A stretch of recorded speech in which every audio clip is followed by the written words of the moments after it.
ئامانج ئەکرم لە مۆرزە بۆ یەکەم جار گەڕایەوە ئەم یاریگایە بۆ یاریکردن، بەڵام ئەمجارە بە درێسی هەندرێن نا بەڵکو بە درێسی ئاکرێ و دژی یانەکەی پێشووی کە ماوەی چەند ساڵێک ئەستێرەیەکی یانەکە بوو. ئامانج وا دەرکەوت بوو بە گۆڵکاری ئەم یاریگایە، بەڵام لە 95 خولەکی یاریەکە نەیتوانی بۆ جارێکیش بێت تۆڕی شین پۆشەکان بەهەژێنێت.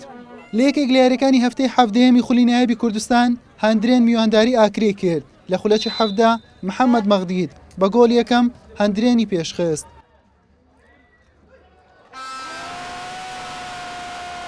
لە خولەکی 22 محەممەد مەغدید تۆپێکی بۆ محەممەد محەممەدیانی ئێرانی بەرز کردەوە و ئەویش بەسەر گۆڵی دووەمی بۆ هەندرێن زیاد کرد.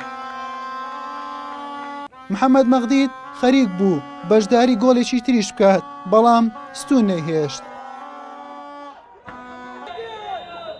لە نیوەی دووەم هەندرێن بەرگری لە گۆڵەکەی دەکرد و ئاکرێش هەموو هەوڵێکی خستەگەر بۆ ئەوەی بە گۆڵ بگات.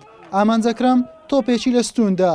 تۆپە جێگیرەکان خاڵی مەترسی ئاکرێ بوون لەسەر گۆڵی هەندرێن، بە تایبەتی لە ڕێگای محەممەد حەمەی بەرگری کار.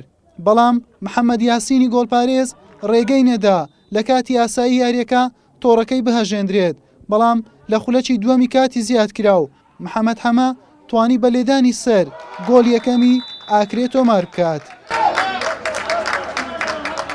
یاریەکە گۆڵی زیاتری بەخۆیەوە نەبینی و هەندرێن بە 2 گۆڵ بەرامبەر بە گۆڵێک سەرکەوتنی تۆمار کرد.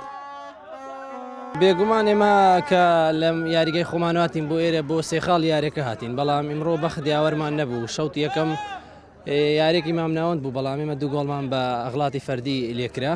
شەوتی دووەم ئاستێکی زۆر باشمان پێشکەش، بەڵام نەمانتوانی گۆڵ تۆمارکەین و گۆڵێکمان تۆمار کرد، بەڵام تعادلمان پێ نەهاتەوە. و هیوادارین لە یاریەکان ترەوەی لەناو یاریگەی خۆمانە خەرەبووی ئەم یاریانە بکەینەوە کەوا لێمان ڕۆشتووە. سپاس بەخوای گەورە توانیم لە جێمی یەکەم گۆلێک بکەم و گۆلێکی دروست بکەم، بەڵام لە جێمی دووەم بۆی کشان و یاریزانەکانمان زۆر باش نەبووین، بەڵام گرنگەوەیە سێ خاڵ یاریەکەمە دەزێنە دەستخۆش لیانیاکەش دەکەم پێش زۆر باشە، بەڵام گرنگەوەیە ئێمە سەرکەوتوو بینە یاریە. هەندرێن دوای چەند یەکسانیەک و شکست بە سەرکەوتن گەیشت و کۆی خاڵەکانی بەرز کردەوە بۆ 22 خاڵ و بە کاتی هاتە خانەی شەشەم. ئاکرێش تا دێت لە دابەزی نزیکتر دەبێتەوە، چونکە لە کۆتایی ڕیزبەندایە بە تەنها 11 خاڵ. حوسێن محەممەد کەناڵی پێیام هەولێر.